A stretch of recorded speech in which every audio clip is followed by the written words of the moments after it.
오늘 말씀으로 돌아와서 오늘 여호수아 1장 이어서 10절에서 15절까지 요단의 경계선이란 제목으로 말씀 나누기를 원합니다. 이제 여호수아서를 나가면서 저번 주 말씀에 이제 개관을 했는데, 하나님께서 이 여호수아를 통해서 이제 가나안 땅에 들어가는, 그러니까 이미 주신 땅으로 순종에 확인하는 땅으로 우리가 배웠습니다. 그러니까 가나안 땅은 천국의 모형이 아니고 하나님의 임재, 그 언약의 말씀을 확인하는 장소였습니다. 이 우상이 가득한 일곱 족속이 있는 이 가나안 땅은 이스라엘 백성들이 하나님의 말씀으로 점령해 가는 땅입니다. 그러니까 여느 세상과 같게 힘으로, 전쟁으로, 총칼로 승리하는 땅이 아니라 하나님께서 말씀해 주신 언약의 순종으로 점령해 가는 것이죠. 여러분, 우리도 세상 앞에 성도로서 하나님의 말씀으로 승리해야 되는 줄 믿습니다. 그러니까 우리가 사는 원리는 세상의 힘을 더 키워서 세상 앞에 인정받는 것이 아니라 하나님의 말씀을 차근차근 순종해 가면서 하나님께서 주시는 응답과 하나님께서 주시는 인정이 있어야 될 줄 믿습니다. 그것이 우리의 삶의 원리요, 그것이 곧 하나님이 주시는 축복이다라는 것이죠. 그래서 이제 가나안 땅으로 본격적으로 들어가기 위해서 여호수아를 통해서 이제 요단강을 건너게 됩니다. 그런데 오늘 말씀은 그 요단강 직전에 있는, 먼저 하나님으로부터 여호수아가 말씀을 전하면서 시작하는 장면입니다. 그러니까 어떤 일을 하기 전에 하나님 앞에서 선언하는 내용이죠. 여러분, 우리는 어떤 일을 하든지 먼저 하나님께 묻고 하나님의 질서대로 시작할 수 있기를 바랍니다. 그래서 오늘 그 요단강 앞에서의 여호수아와 이스라엘의 어떤 이 메시지, 또 나누는 이야기들이 나옵니다. 가나안 땅은 앞서 이야기했듯이 이 천국의 모형이 아닙니다. 오히려 하나님의 주권을 거부한 세상 앞에 우리가 그 속에 들어가 어떻게 살아야 할지를 증명하고 확인하는 땅인 것이죠. 구원받은 백성들은 어떻게 하나님의 은혜로 살아가고 순종의 전쟁을 치러낼 것인가? 그러면서 우리가 전에서, 그리고 또 여호수아에서 계속 보게 되는 말씀은 놀라지 말라, 강하고 담대하라. 근데 그 조건은 강하고 담대할 만한 조건은 아닙니다. 그런데 하나님께서 주신 언약의 말씀 붙들고 나아갈 때 충분히 담대할 수 있다는 것을 전하는 것이죠. 이 요단강을 건너는 이 스토리를 보면 사실 일찍이 이 모세오경을 통해서 출애굽기를 통해서 이 하나님의 백성들이 홍해를 건너는 장면이 나옵니다. 이 요단강도 마찬가지고 홍해도 마찬가지고 이 물이 갈라져서 마른 땅이 되는 기적을 경험하게 되죠. 그런 비슷해 보이는 강을 건너는 장면이 이제 홍해와 요단강 똑같이 보여지죠. 그런데 이 비슷해 보이는 땅을 밟고 건너가는 이 장면에서 약간의 차이를 발생시킵니다. 먼저 홍해는 이 구원의 시작이라고 할 수 있겠죠. 유월절 어린 양의 피로 지나가서 이스라엘 백성들이 구원을 받고 이제 본격적으로 홍해를 넘어가는, 그러니까 구원을 대표하는 상징의 스토리입니다. 그런데 요단강은요, 이미 구원을 받은 백성들입니다. 구원받은 백성들이 이제 성결의 싸움, 순종과 책임의 입장에 있어서 건너게 되는 강입니다. 그리고 또한 홍해 바다는 전적인 하나님의 은혜로 건너게 되는 이 땅이고, 또 요단강은 믿음의 발걸음, 그러니까 이제는 믿음의 사람으로서 이제 순종해서 나아가는 발걸음이 있었다라는 것이죠. 그래서 홍해의 말씀에서는 가만히 서서 오늘 너희에게 행하실 하나님의 구원을 봐라 라고 오세가 말하는 것이죠. 근데 요단강에서는 언약궤를 메고 강에 발을 담그라 라고 명령합니다. 그러니까 가만히 서서 하나님의 구원하심을 보라라고 한 홍해와 다르게 요단강은 너희가 믿음의 발걸음을 디뎌라 라고 말하는 것이죠. 그러니까 앞에 홍해는 구원의 하나님의 전적인 역사와 이제 요단강에서 구원받은 백성들이 해야 될 책무를 말해 주는 것입니다. 그래서 같은 기적이지만 하나님께서 다른 의도의 상징으로서 보여주는 것이죠. 홍해바다의 구원은 어떻습니까? 하나님 앞에 전적인 은혜로 생명을 얻게 된 스토리입니다. 유월절 밤이 지나가고 우리의 공로와 힘이 없이 온전히 하나님께서 건네게 한 땅인 것이죠. 그러나 요단강은 이제 광야 길을 넘어서 40년이나 걸쳐서 그들이 넘어온 땅, 이제 하나님의 약속의 땅으로 넘어가기 직전에 하나님의 백성으로서 성결과 성화의 과정으로서의 시작을 말하고 있는 것이죠. 이 광야를 지났던 이스라엘 백성들 구원 이후에 이제 40년이라는 시간 동안에 그 광야를 걷게 되는데 왜 이런 그러니까 열 하루길이면 갈 수 있었던 길을 40년 동안이나 걷게 될까요? 그것의 이 심중에 있는 하나님께서 그렇게 하신 이유는 바로 그들의 신앙에 있던 불순종과 불신앙 때문이었습니다. 그들이 불만하고 불평하고 하나님의 말씀에 순종하지 못했던 그 40년의 시간들, 이제는 신앙생활의 성화의 과정을 위해서 가나안 땅으로 들어가게 되는 것이죠.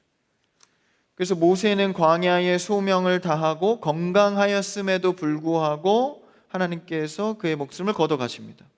그의 사역은 멈추어지고 이제 여호수아 구원이 끝나고 이제 구원받은 성도로서 어떻게 살아갈 것인가를 여호수아를 통해서 세워가는 것이죠. 그래서 이렇게 명령합니다. 한번 10절 오늘 첫 절을 한번 읽어볼까요? 10절 시작. 관리들에게 명령하여 이르되, 소집된 백성들의 관리들에게 명령을 합니다.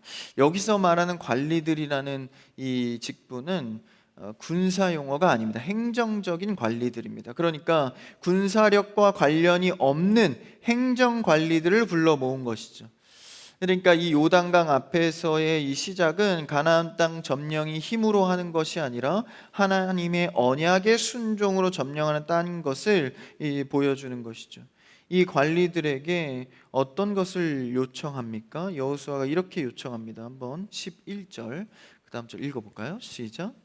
진중에 두루다니며 그 백성에게 명령하여 이르기를, 양식을 준비하라. 사흘 안에 너희가 이 요단을 건너 너희의 하나님 여호와께서 너희에게 주사 차지하게 하시는 땅을 차지하기 위하여 들어갈 것임이니라 하라. 먼저 첫 번째로 여호수아가 이스라엘 백성들에게 요단강 앞에서 요청한 것이 양식을 준비하라. 이 땅은 가나안 땅은 이제는 자신이 하나님의 사람으로서 자신의 삶을 책임져야 하는 땅임을 알려주고 있는 것이죠. 전적인 은혜의 홍해의 경험에서는 하나님께서 먹을 것도 주셨습니다. 만나도 주시고 메추라기도 주셔서 굶는 일이 없게 했고 마르지 않게 했고 풍족하게 했습니다. 그런데 이 요단강에서는 들어가기 직전에 양식을 준비하라라는 거예요. 구원의 은혜와 감격 뒤에 이제는 하나님의 백성으로서의 삶을 구현할 책임을 부여하고 있는 것이죠. 하나님의 백성으로 아직 만나지 않았으면 모를까 이미 자녀로 나와왔기 때문에 책임의 일을 하지 않는 것은 이제는 잘못됐다라는 것이죠. 그래서 양식을 준비하라 권면합니다. 우리가 신앙생활을 하다 보면 이 책임과 하나님의 사명에 대해서 희미해질 때가 있습니다. 아니 오히려 십자가의 길 같은 책임이 부담스러워서 그냥 하나님께 떠넘기식 믿음이 있는 경우도 있습니다. 그런데 이런 것은 불균형의 신앙이라고 합니다. 그러니까 믿음 하면서 이렇게 말하는 거. 하나님이 다 알아서 하실 거야. 가정에서도 그런 극단적인 신앙을 가진 분들이 있습니다. 그러니까 이 경제적으로도 어떤 준비를 하고 이 직장을 갖고 하나님의 이 비즈니스, 그러니까 생육하고 번성하고 땅에 충만한 일들을 해야 되는데 아무것도 하지 않는 거예요. 책무의 자녀들도 있는데 그냥 나는 하나님이 알아서 하실 거야. 그냥 하나님이 다 채워주실 거야. 막연한 믿음으로 이렇게 들이대기식 신앙을 하는 경우들이 있죠. 그러면 옆에서 그게 아니야. 하나님께서 우리에게 무조건 풍족하게 주시는 것이 아니라 하나님의 은혜 속에 우리가 해야 될 일이 있는 거야. 듣지 않습니다. 모든 것이 다 하나님께서 알아서 하실 거야. 잘못된 균형의 신앙이다라는 것이죠. 우리는 숙명적으로 따르는 것도 아니고 운면적으로 따르는 것도 아닙니다. 하나님께서 우리에게 자유의지를 주셔서 인격적으로 살아갈 수 있게 하는 것이죠. 그래서 여러분, 신앙은요, 숙명이 아닙니다. 흔히 착각해요. 어차피 될 일은 그렇게 돼. 야, 네가 기도한다고, 네가 열심히 신앙생활한다고 하나님의 일이 다르게 되는 게 아니야. 뭐 정말 그런 것 같습니다. 근데 여러분, 그런 이성적이고 합리적인 말에 헷갈리시면 안 됩니다. 우리는 숙명도 아니고 운명도 아닙니다. 하나님과의 인격적인 관계 속에서 하나님의 일을 보게 되는 것이죠. 헷갈리시면 안 돼요. 그러니까 이제 어차피 그렇게 된 거 삶을 놔버리는 사람들도 있어요. 그래서 이단 종교에서는 어차피 하나님이 다 알아서 하신다, 일도 안 합니다. 일 때려치고 나오라 그래요. 돈도 필요 없다. 그래서 돈도 다 바치라 그래요. 그리고 군대도 안 가도 돼. 학업도 안 해도 돼. 다 일상을 중단하고 나오지 않습니까? 잘못된 신앙관입니다. 믿음은 그 믿음의 객관성답게 은혜로 주어집니다. 그러면 그 은혜를 갖고 이제 가나안 땅에 실제적인 책임을 갖고 들어가는 것이죠. 난 이제 하나님의 사람이야. 내가 어떻게 살아갈 것인가. 앞에서 홍해에서 경험한 구원에 관련된 것은요, 하나님께서 전적으로 하십니다. 구원에 있어서는 무엇을 했기 때문에 주신 게 아닙니다. 이스라엘 백성들이 그냥 이뻐서 구원해 준 게 아니에요. 언약의 말씀을 따라 하나님의 전적인 100%의 은혜로 하신 겁니다. 그러니까 광야에서 그렇게 40년 동안 말 안 들어도 어떻게 해서든 끌고 가잖아요. 그러니까 이게 하나님의 전적인 은혜입니다. 여러분, 우리는 이 구원의 은혜를 받은 자인 줄 믿습니다. 그러니까 우리가 어떻게 해도 하나님께 끌고 가시는 거예요. 왜냐하면 우리의 공로로 세워진 것이 아니라 은혜로 세우신 것이기 때문에. 그래서 여러분, 우리 신앙생활은요, 공로보다 은혜가 앞섭니다. 그러니까 은사의 어떤 능력에 집중하지 마시고 은혜에 집중하셔야 됩니다. 그래서 하나님의 이 구원 사역은 모두 은혜 사역이에요. 이 광야에서 있었던 일. 그럼 이제 아무것도 안 해도 되겠네. 그게 아닙니다. 오히려 자유의지를 확고히 합니다. 은혜가 작용되면 우리의 의지가 선하게 성령님께서 들어오셔서 일하십니다. 그러면 그 구원의 은혜의 성령의 작용으로 내가 어떻게 살아가야 될지에서 변화를 겪게 되는 것이죠. 여러분, 우리는 성령의 은혜로 구원을 받았습니다. 그럼 그 성령이 내 안에서 작용을 하시니 삶의 변화가 이루어지는 것이죠. 내 의지에 영향을 받게 되는 것입니다. 하나님은 우리를 로봇으로 만든 게 아니기 때문에 이 성령의 구원의 은혜 속에서 우리가 의지를 새롭게 하여서 자발적으로 순종하고 사역하게 되는 것이죠. 그것을 깨닫는 것이 이제 가나안 땅, 요단강 앞에 이스라엘 성도들입니다.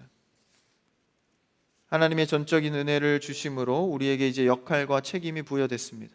이제 우리의 삶을 어떻게 행하고 결정할 것인지를 해 나가는 것이죠. 야고보서에서는 행함이 없는 믿음은 죽은 믿음이라 했습니다. 만약에 우리께서 전적인 하나님의 은혜로 구원을 받았다면 이 행함의 믿음이 있어야 한다는 것이죠. 신자가 할 수 있는 가장 적극적인 책임, 하나님의 말씀을 순종으로 이행하는 것입니다. 그래서 우리는요, 계속 이 말씀이 선포되는 자리에 거해야 됩니다. 하나님께서 나에게 어떤 말씀을 주실까? 이것으로 이제 책무를 갖고 행하는 믿음으로 나아가야 되니까 말씀을 통해서 성령이 역사하시지 않습니까? 말씀의 자리에 거하는 여러분 되기를 축복합니다. 그래서 그 성령의 은혜가 나의 의지를 새롭게 하여서 내가 이제는 이렇게 살아야겠구나, 변화받는 삶을 살아가는 것이죠. 그게 바로 성화입니다. 주의 말씀으로 변화된 삶을 살아가는 것이죠. 예배 자리에 많이 머무는 여러분 되기를 바랍니다.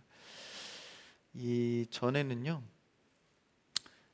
수예배 시험 들면 금요예배 가면 되고, 금요예배 시험 들면 주일 예배 드리면 됩니다. 요즘은 그게 안 됩니다. 수요예배 가도 이성원 목사, 금요예배 가도 이성원 목사, 주일 1부, 2부, 3부 저녁 다 제가 합니다 요새는. 그러니까 여러분, 최근에 들어서 저한테 시험 들면 신앙적으로 손해입니다. 저한테 시험 들 일이 있어도요, 오늘 회개하시고 이제 근 한두 달 안에는 시험 들지 마세요 저한테. 여러분이 살 길입니다. 담임 목사님 오시면 저한테 좀 서운하셔도 됩니다 그때는. 그래서 여러분들이 이 말씀의 자리에서 은혜를 많이 받으셔야 됩니다. 그래야 여러분이 성격적으로, 환경적으로 안 되는 부분들이 변화를 받을 수 있는 거예요. 말씀의 은혜로, 성령의 은혜로 변화받는 여러분 되기를 바랍니다. 그래서요, 이 신학에서 말하는 것은 하나님이 다 하신다, 맞습니다. 그런데 인간의 책임을 방치하는 숙명론은 아니다라는 거예요. 참된 믿음은 전능하신 하나님을 신뢰하기에 오히려 현실의 삶에서 가장 치열하게 일하는 자들이 성도가 되어야 합니다. 사실 그래요.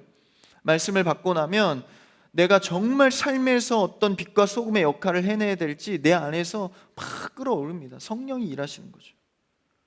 그래서 주말을 반납하고도 하나님 앞에 나와 사역하고, 또 삶에서 하나님의 삶은 어떻게 살아갈까 고민하고, 막 이런 일들이 하나님 안에서 일어나는 것이죠. 그래서 여러분, 난 직장 생활도 하는데 주말에 와서 예배도 드리고 나는 시간이 없다, 쉴 시간이 없다. 여러분, 이 잘못된 신앙 고백입니다. 진짜 믿음이 있는 자들은 주말에 예배 드리는 것도 은혜와 평강과 쉼의 시간이요, 세상에서도 영적으로 사는 것이 쉼의 시간입니다. 계속 육적으로만 힘을 내서 내 의지대로만 사니까 그게 힘든 거예요. 예배도 봉사도 여러분 영적으로 은혜로 해보십시오. 은사보다 은혜를 앞세워서 해보십시오. 여러분, 샘솟 듯한 힘이 올라오는 거예요. 저도 이번 주일에 목사님, 담임 목사님 없이 이렇게 부목사님 안 계시고 하려니까 겁이 나더라고요. 그래서 할 게 뭐 있습니까? 기도하는 거예요. 성령으로 무장되는 겁니다. 그래서 정말 아침부터 걱정을 하고 섬겼는데 넘치더라고요. 힘이 남더라고요. 은혜가 충만하더라고요. 그렇게 보이지 않았습니까? 힘이 남더라고요. 그래서 저녁 예배 끝나고 우리 학생들 기타 가르치는 거 좀 미룰 수도 있는데 그냥 했습니다. 힘이 남길래. 은혜로 하면 되더라라는 것이죠.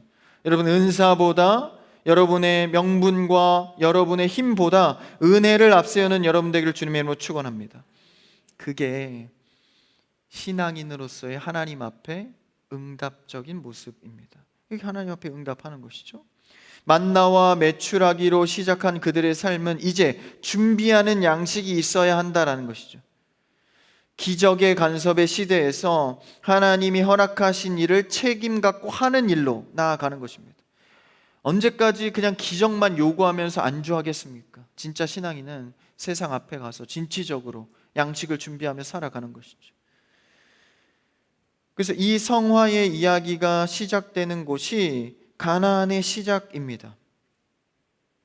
그래서 그 말씀을 어떻게 시작합니까? 11절에 보시면 이제 양식을 준비하고 너희가 어떻게 하라고 말하죠? 뒤 후반절에 보면 요단을 건너 너희의 하나님 여호와께서 너희에게 주사 차지하게 하시는 땅을 차지하기 위하여 들어갈 것이니라 어떻게 하죠? 하라라고 말합니다. 그러니까 성도들한테 가서 요단강 앞에서 두려워하지 말고 하나님께서 가나안 땅을 주실 거야, 아니 주셨어 라고 선언하라라는 것이죠. 그래서 우리가 신앙에서 굉장히 중요한 태도는요, 먼저 고백하고 들어가는 것입니다. 선언하고 들어가는 것이죠.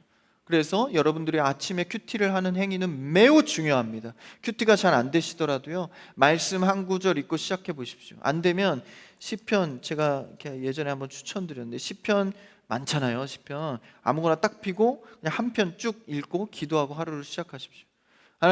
하나님을 찬양하는 삶, 오늘도 하나님을 의지하는 삶을 사겠습니다 선언하고 시작하는 겁니다. 여기서도 여호수아가 하나님의 말씀으로 선언하고 시작하는 것이죠. 양식을 준비하고 땅을 주실 것이라, 점령할 것이라 선언하라는 것입니다. 여러분, 우리는 하나님의 말씀이 이루어지고 믿는 것이 아니라 일단 믿음으로 선포하고 나아가는 겁니다. 믿고 땅을 밟으면 물이 갈라지리라. 그것을 먼저 선언하라는 거예요. 전쟁 영화나 어떤 구호, 그리고 연설문, 담화문을 보면 참 그 전쟁을 시작할 때 이제 장수나 왕이 나와서 이렇게 선언을 하잖아요. 우리는 저 땅을 점령할 수 있고 우리의 가족을 지킬 사람들은 너희들이다 하면서 막 이 감동적인 메시지를 막 전하잖아요. 그럼 막 당장에 달려나가서 승리할 것처럼 이 군사력이 강화되지 않습니까? 그런 말에는 굉장한 힘이 있는 것이죠. 그래서 인식과 방향을 바꾸어주는 힘이 이 연설에 있다라는 거예요. 사람의 언변에도 그러한 힘이 있는데 지금 여기서는 너희의 하나님 여호와께서 하신 말씀입니다. 여러분, 사람의 말도요, 이런 연설문에 굉장한 힘이 있습니다. 대통령이 나와서 연초에 담화문을 발표하면 그 한 해의 방향성이 정해지죠. 왜 그렇습니까? 사실 이것이 성경의 능력에 기원한 것인데, 하나님께서 세상을 무엇으로 창조합니까? 말씀으로 창조하시죠. 우리는 누구의 형상을 닮았죠? 하나님의 형상을 그대로 닮아서 지어졌습니다. 그러니까 입술에 권세가 있다라는 거예요. 죄도 입술 때문에 이 세상의 죄악, 아담과 하와가 무너졌습니다. 이 입술에 엄청난 권세, 사람을 죽이기도 하고 살리기도 하잖아요. 이 입술의 선언을 하나님의 말씀으로 시작하라라는 거예요. 세상 말 여기저기 하고 떠들다가 힘드니까 하나님 말씀 찾지 말고 일단 하나님의 말씀으로 입으로 선포하고 시작하라라는 것이죠. 그래서 여러분, 입술에 권세를 주셨기 때문에 입을 잘 사용해야 됩니다. 우리 크리스찬교회 성도들은 입술을 잘 사용하는 여러분 되기를 축복합니다. 영적인 일에 입술을 잘 사용해야 되는 거예요. 하나님께서 이렇게 말씀하셨으니 가서 관리들에게 이렇게 선언하라라는 것이죠. 오늘 이 말씀은 믿음의 공동체의 세계관으로 선언하라는 거예요. 요단강 앞에 얼마나 두렵고 떨림이 있었겠습니까? 저 능력 있고 힘 있는 나라들을 우리가 점령할 수 있을까? 이 강을 건너가면 이제 시작인데 할 수 있을까? 근데 기독교 세계관으로 선언하라라는 것이죠. 그래서 신앙의 문제에 있어서 이 관리들, 여호수아, 리더들의 이 선언이 굉장히 중요합니다. 이 오늘날로 치환하자면 교회 리더들, 사역자들 혹은 팀장들, 목자분들 굉장히 이 어떤 선언이 중요하죠. 가정에서도 마찬가지입니다. 이 믿음의 가장이라고 칭하는 이 부모님들의 선언이 굉장히 중요한 거예요. 자녀들에게 혹은 이 가정에게 선포할 때도 우리가 어떤 인식을 갖고 살아갈 것인가, 우리 가정은 진실해야 돼. 저희 가정 교훈이 그 진실이거든요. 그래서 그런 이 선언, 그러니까 이 가정에도 자녀들에게도 이런 선언 많이 하셔야 됩니다. 우리 가정은 주일이면 무조건 예배하고 시작하는 가정이야. 우리는 무슨 일이 있어도 물질과 시간을 먼저 하나님께 드리는 가정이야. 이런 선언이 굉장히 중요하다라는 것이죠. 그런 선언을 하고 있는 겁니다. 지금 양식을 준비하고 요단을 건너서 주신 땅으로 들어갈 것이라고 전하라. 그러니까 가나안 땅이라고 지칭하는 것이 아니라 11절에 보면 하나님 여호와께서 너희에게 주사 차지하게 하시는 땅이라고 명명하죠. 쉽게 가나안 땅이라고 해도 되는데 그 명칭을 11절에서는 안 씁니다. 그러니까 이 세계관, 어떻게 생각하고 있는지가 굉장히 중요한 거예요. 저 땅은 우리가 비옥한 땅으로 점령해서 우리가 싸워서 이기는 땅이 아니라 하나님께서 주실 땅. 그래서 자녀도요, 하나님께서 주신 자녀로 인식해야 됩니다. 그래야 함부로 안 하는 거예요. 내 마음에 안 들리고 내 마음대로 끌어가는 게 아니라 하나님이 주셨으니 그럼 어떻게 합니까? 어려움 당하면 하나님께 묻는 거죠. 주님, 이 자녀를 하나님께서 주셨는데 어떻게 해야 될까요? 이런 공동체 앞에서의 선언의 태도가 매우 중요하다라는 거예요. 그래서 여러분 목장 모임 교회 안에서 하실 때도요, 자꾸 선언을 서로 하십시오. 목자님, 제가 가정에서 이렇게 하기로 했어요. 저 이번 주부터 이렇게 하기로 했습니다. 이제 앞으로 저는 수요 예배 안 빠지려고요. 수요 예배 빠지다 오신 분들인가? 저는 이제 예배 정말 안 빠지려고, 이런 선언들을요 그냥 혼자만 하는 게 아니라 사람들 앞에서 하는 거 되게 중요합니다. 그래서 시험 보는 학생들, 또 직장인들 이 시험이 되게 많잖아요. 이 시험 볼 때도 숨기면서 하지 마세요. 이번 연도에 제가 중요한 시험이 있습니다. 저를 위해 기도해 주세요. 이렇게 하면요, 자기가 선언했기 때문에 하나님 앞에 매달립니다. 더 열심히 하면 시간 관리도 잘하고요. 근데 몰래 시험 보시는 분들이 있죠. 왜요? 왜 그렇게 하죠? 탈락하면 민망하니까. 그렇죠? 근데 이제 딱 이 시험에 합격하면 그때 사실 내가 이 시험을 준비했었어. 사실 감흥이 덜합니다. 그랬어? 오히려 배신감. 그렇죠? 여기 막 서사도 같이 나눠야 합격해야 막 기쁨이 있잖아요. 네가 언제 시험을 봤었어? 뭐 이렇게 되면 그냥 혼자 좋아하고. 그게 아니에요. 선언을 하고 하나님 앞에 기도할 때도 부탁해서 기도하고. 그래서 우리는 하나님의 세계관 속에서 어떤 선언을 하는가가 굉장히 중요합니다. 이 선언을 하지 않으면 의지로 굉장히 약해져요. 주 앞에 선언, 그렇게 하라 여호수아도 권면하는 것이죠. 믿음은 내면적 확신에 머물지 않고요, 외적인 고백으로 드러나야 합니다. 로마서에서 그렇게 전하고 있는데요, 10장 10절 한번 읽어볼까요? 시작. 사람이 마음으로 믿어 의에 이르고 입으로 시인하여 구원에 이르느니라. 믿음은 구원의 이 표징은요, 외적인 고백으로부터 나아가는 겁니다. 어떤 고백을 하는가? 공동체 앞에서 행해지는 신앙의 선포는 개별적인 결단을 넘어 공동체의 전체의 하나의 언약 공동체로 묶여지는 겁니다. 이 고백이 굉장히 중요한 것이죠. 이 선언이 중요합니다. 그래서 세상 속에 그리스도인을 선명하게 드러낼 때가 있죠, 이 선언이. 그래서 여러분, 세상에 나가서 자기 유리할 때만 그리스도인으로 드러내지 마시고요, 물건값 깎을 때만 이제 여기 가게에 보면 막 말씀 걸려 있고 이러면 저도 크리스찬입니다, 좀 깎아주시죠. 뭐 이렇게 하지 마시고, 여러분, 우리의 고백은요, 어디서든지 하나님의 자녀의 정체성입니다. 자녀인 것을 자꾸 스스로 넘어가 선언해야 되는 것이죠. 예배 때도 마찬가지입니다. 우리가 사도행전, 주기도문, 공동의 기도를 같이 기도하고, 우리 말씀을 읽을 때도 합독하잖아요. 교독하고.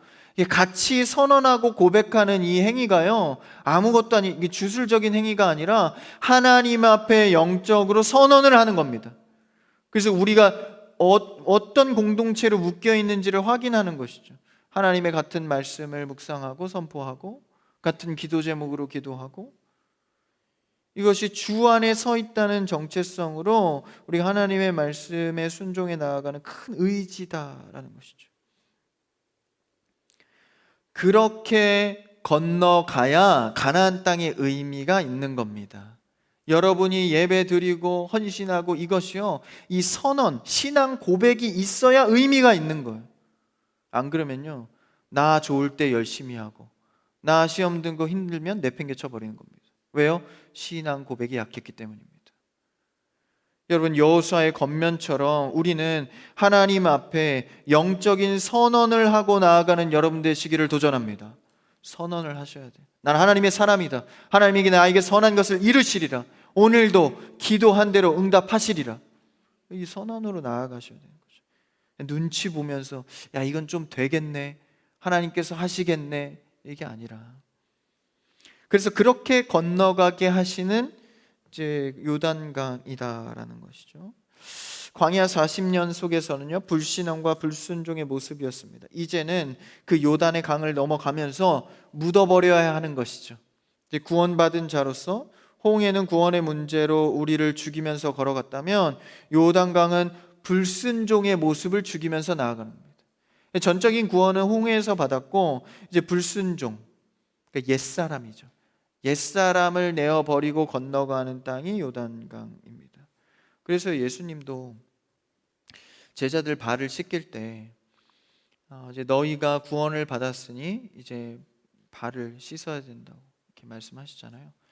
근데 이제 베드로가 오바해가지고 온몸을 씻겨달라고 하니까, 아니다, 너는 이미 다 구원을 받고 씻겨졌다. 다만 매일의 삶에서 짓는 죄에 대해서 발을 씻어라 라고 말씀하시잖아요.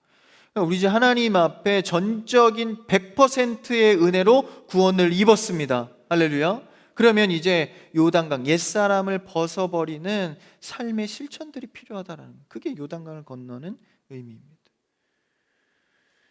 그래서 광야의 불순종의 관습을 내어버리고 가나안 땅에서는 주인 대신, 대장 대신 하나님의 통치를 받으면서 이제 삶의 순간순간들을 살아가야 함을 전하고 있는 것이죠. 그래서 이제 그런 삶을 결단하면서 선언하라라고 하면서 12절 다음 문단으로 넘어가는데 한번 12절을 읽어볼까요? 같이요. 시작. 여호수아가 또 르우벤 지파와 갓 지파와 므낫세 반 지파에게 말하여 이르되 이제 순종의 이야기를 선언을 하면서 나아가면서 이제 불순종의 모습이 여전히 보여져 있는 이제 지파, 이 세 지파를 이야기합니다. 르우벤 지파, 갓 지파, 므낫세 반 지파. 므낫세가 반쪽으로 쪼개졌죠. 므낫세 반절 지파가 등장을 합니다. 그래서 12절에서부터 15절까지는 좀 복잡한 이야기로 보이는데 그렇게 어려운 이야기는 아닙니다. 그러니까 이 세 지파가 모세가 살아 있을 때 이제 요단강 앞에서 이제 가나안 땅을 앞두고 모세와 하나의 약속을 했어요. 이 지파들이 잘 순종해서 가나안 땅으로 나아가고 있는데 이 세 지파가 이 조금 마음에 이 하나님의 말씀을 전적으로 순종하지 못한 겁니다. 그래서 자신의 실리와 이익을 앞세워서 야, 이 땅도 생각보다 괜찮다. 요단강 직전에 건너기 전에 땅이 생각보다 나쁘지 않은 거예요. 물론 가나안 땅이 훨씬 비옥하다는 건 알고 있었지만 굳이 가서 그 일곱 족속과 전쟁하고 얼마나 필요하냐. 그러니까 우리 지파들은 그냥 요단강 전에 여기서 터를 잡고 살겠다. 근데 하나님께서 그렇게 마음대로 하라고 했습니까? 반드시 요단을 건너서 그 땅을 점령하게 해준다 했는데 이들이 생각보다 괜찮은 거예요. 이 광야를 지나서 요단 직전으로까지 들어오니까 생각보다 여기도 나쁘지 않은 거예요. 자리 잡고 살기에 충분하고 가축들도 이제 키우면서 꽤 괜찮겠다고 실리적으로 생각한 것이죠. 여러분, 사람은 누구나 처음에 은혜 받아서 할 것처럼 하지만 마음이 편해지고 육신이 편해지고 좀 괜찮게 나의 이 원하는 것도 채워지기 시작하면 하나님의 말씀이 희미해집니다. 누구나 벗어날 수 없어요. 이스라엘 백성들을 통해서 죄인된 인간의 모본을 보여주는 것이죠. 그래서 9지파가 강을 건널 때 우리는 강을 건너지 않겠다고 말합니다. 그러니까 모세가 열이 받은 거예요. 얼마나 열받겠어요. 요단강 앞에 두고 모세가 굉장히 열받아서 너네가 배가 불렀구나 하면서 좀 약간 저주식의 화를 격분을 합니다. 그러니까 이제 그래도 대책은 내야 되잖아요. 그래서 그들이 우리가 그 땅에 가서 같이 전쟁하고 이렇게 싸우긴 하겠습니다. 그런데 우리가 거기서 살진 않고 이렇게 돌아와서 요단강 건너기 전에서 정착을 해서 살겠습니다. 요 정도 합의를 모세와 약속을 한 거예요. 그래서 그 약속한 거를 여호수아가 다시 말하는 겁니다. 그때 약속했었지 너네가 그럼 그렇게 하자라고 말하고 있는 것이죠. 한번 12절, 13절을 한번 읽어볼까요? 그 다음 절 시작. 여호와의 종 모세가 너희에게 명령하여 이르기를 너희의 하나님 여호와께서 너희에게 안식을 주시며 이 땅을 너희에게 주시리라 하였나니 너희는 그 말을 기억하라. 14절이요. 시작. 너희의 처자와 가축은 모세가 너희에게 준 요단 이쪽 땅에 머무르려니와 너희 모든 용사들은 무장하고 너희의 형제보다 앞서 건너가서 그들을 돕되 15절. 여호와께서 너희를 안식하게 하신 것 같이 너희의 형제도 안식하며 그들도 너희의 하나님 여호와께서 주시는 그 땅을 차지하기까지 하라.